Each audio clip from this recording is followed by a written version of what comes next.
Neho, like, I swear to God, the way this guy has been sleeping in his cocoon, like he's been hibernating, it's like you think he came down with like TB or something. Like, this video is commentary based on publicly available podcast clips and online fan reactions. It includes speculation and interpretation from audiences and is not intended to diagnose anyone's health, state facts, or direct harassment or hate toward any individual. Over the past few weeks, the ongoing conversation surrounding Akaash Singh and his wife Jasleen has continued to spiral beyond the original clips that sparked controversy.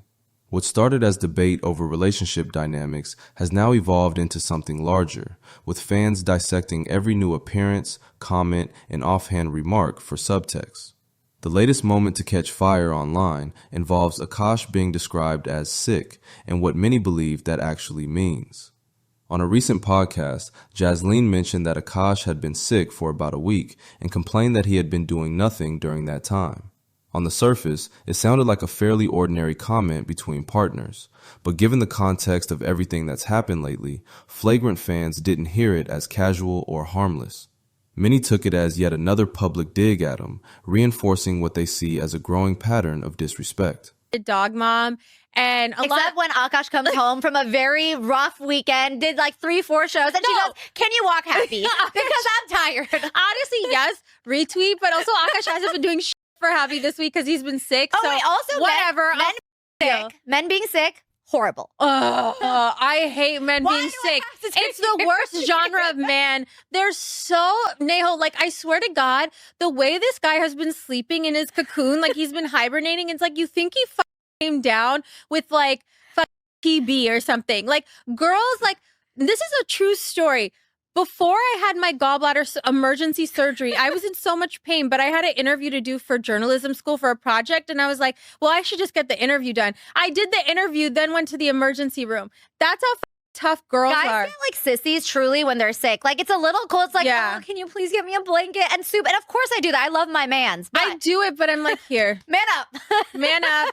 Yeah, get your together. We got to go to Mew Mew on Sunday. Yeah, we have plans, Sundays baby. are for Mew Mew. For the House of Mew Mew, the House of Cods. The House of Cods. No, Within hours, fans on the Flagrant subreddit were roasting the moment. Several commenters framed it as Jasleen once again airing grievances publicly rather than privately, especially while her husband is already under intense scrutiny. For a fan base that prides itself on reading between the lines, the wording mattered. Saying he does nothing while he's sick landed less like humor and more like dismissal, particularly to listeners who already feel Akaash has been on the receiving end of repeated humiliation. That led to wider speculation about what sick actually means in this case. There has been no confirmation from Akaash himself about being ill beyond what was mentioned casually, yet many fans are convinced it's not physical sickness at all. Instead, they believe he's emotionally and mentally worn down from weeks of nonstop backlash, criticism, and mockery online. The idea being pushed in comment sections is that this situation has finally caught up with him. The theory isn't coming out of nowhere. For weeks now, Akaash has been one of the most discussed topics in comedy-adjacent online spaces. Clips involving Jasleen, disputes with other figures, and awkward flagrant moments continue to circulate. Every attempt to move past it seems to reignite conversation rather than calm things down. In that climate, fans see burnout as inevitable, especially for someone whose public persona was built around confidence, logic, and control. I don't know if this was anyone else, but like, did you ever go through like a hard time with your man and you just start like envisioning your life like as if it were a movie? You're like, I don't need this. I'm going to be single and I'm going to move to Dallas and I'm going to try out for DCC. Meanwhile, like she couldn't fit through like the entire shorts. Or like, I'm going to be like Honey. I'm going to be like Honey, like Jessica Alba in the movie Honey, and I'm going to move to Miami and become a bottle girl, and then I'm going to get scouted. Like, that's what I'm going to do. That's my new plan. Like, did anyone think like that, or is it just me? I don't know if this was... What's keeping this alive is that Flagrant fans have not stopped roasting him. Threads continue to pop up almost daily, joking about his marriage, his silence, his energy on the pod, and whether he looks defeated compared to earlier years. Some approach it sympathetically, saying he looks embarrassed or worn out.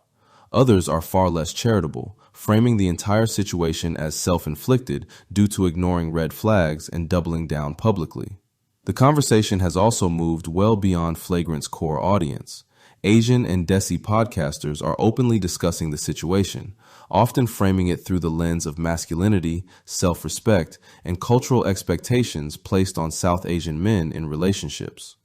Are you a people's pleaser? Yeah. Right? That's when you keep scores. And she likes being pleased, like openly. My wife is the most self-aware. It's like amazing. She laughs at herself. She's incredibly self-aware. She's like, yeah, I'm high maintenance. It is what it is. Like, I know you want me to, I'm not going to apologize. But yeah, that's where the scorekeeping comes in. Because you feel like I'm doing this. But I'm not doing it for you. I'm doing it so you tell me I'm good enough. You know what I mean? Right. That's a very different thing. Right. It's not a true good deed. So it's fine. That's okay. We all have that, whatever. For many, Akaash has become a symbolic figure rather than just an individual, someone whose situation reflects broader anxieties and frustrations within that community.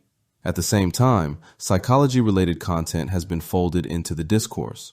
Fans are sharing clips of therapists, psychologists, and relationship commentators talking generally about boundaries, public humiliation, and emotional erosion in relationships. Irrespective of what they might say, just look at their behavior. Loving is not a pathway to getting what you want. It never has been, and it never will be. And that means, bitter truth number 2, that if you want sex and affection and relationships from women, the way to get those things is not by being loving. Again, I wish this weren't the case, but if you want those things from women, you have to get better at attraction, seduction, and the value proposition that underlies sexual relationships. The assholes, the guys who are successful with women, have figured this out.